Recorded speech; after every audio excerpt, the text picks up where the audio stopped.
Hai, assalamualaikum warahmatullahi wabarakatuh.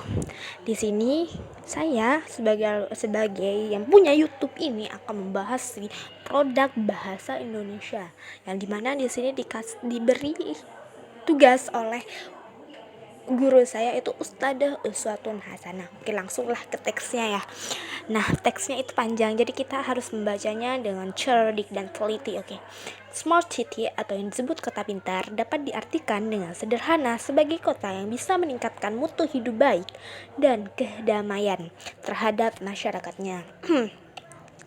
Dalam smart city atau masyarakat kota yang cerdas tidak hanya mengacu pada inteligensi seseorang, tetapi juga kualitas interaksi sosial yang terbentuk di dalam kota tersebut. Upaya menjadikan kota pintar ini dilakukan lewat beberapa program, diantaranya penerapan Internet of Things dan cloud computing atau yang disebut komputasi awan untuk mengantisipasi ataupun yang lainnya yang membuat server fisik mengalami kerusakan pada smart society. Peneliti melakukan inovasi terhadap laman dengan menerapkan sistem manajer hidroponik. Salah satu bagian terpenting dari Smart City adalah mendorong interaksi masyarakat online atau yang kita sebut biasanya itu netizen terhadap pemerintah. Pemerintah perlu melihat bagaimana sih interaksi menggunakan media sosial sehingga pemerintah bisa melakukan inovasi dan pembangunan dalam mewujudkan kota pintar. Masyarakat akan banyak memberikan pendapat dengan respon secara positif oleh pemerintah untuk kemajuan. Untuk itu, diperlukan edukasi literasi internet yang baik untuk mengedepankan sopan santun dalam bertutur kata dan menggunakan media sosial serta internet yang bijak.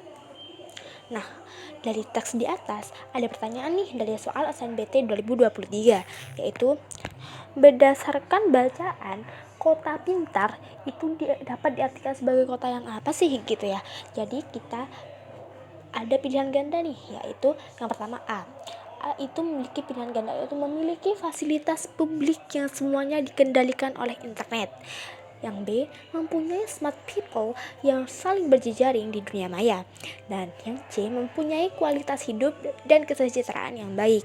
Dan D, mempunyai arah kebijakan dan strategi pembangunan digital. Sementara yang E atau pilihan yang terakhir itu mempunyai pemerintahan yang terbuka untuk menerima kritikan netizen. Oke, inilah jawabannya. Nah, jawabannya itu pada kalimat pertama terdapat pernyataan smart city atau kota pintar dapat diartikan sebagai dengan sederhana sebagai kota yang bisa meningkatkan mutu hidup dan kedamaian terhadap masyarakatnya. Seperti tadi yang sudah saya bacakan, oke. Nah, mutu hidup dapat diartikan sebagai kota yang mempunyai kualitas hidup dan kesejahteraan baik. Yaitu jawabannya itu C, oke guys ya, yaitu mempunyai kualitas hidup dan kesejahteraan yang baik. Oke, kita lanjut ke pertanyaan kedua nih, soal SNBT 2023. Alasan pemerintah perlu berinteraksi dengan masyarakat di era digital itu apa sih? Ya, pilihan gandanya itu untuk mendapatkan kritik atau masalah yang ada di layanan publik. B, untuk mengetahui pergerakan opini masyarakat di media sosial. C, agar mendapat masukan yang bermanfaat untuk pembangunan. Untuk D, sebagai bentuk pemenuhan hak kebebasan berpendapat individu. Dan yang E, untuk mendapatkan informasi aktual beredar di masyarakat. Jadi kita langsung tunggu.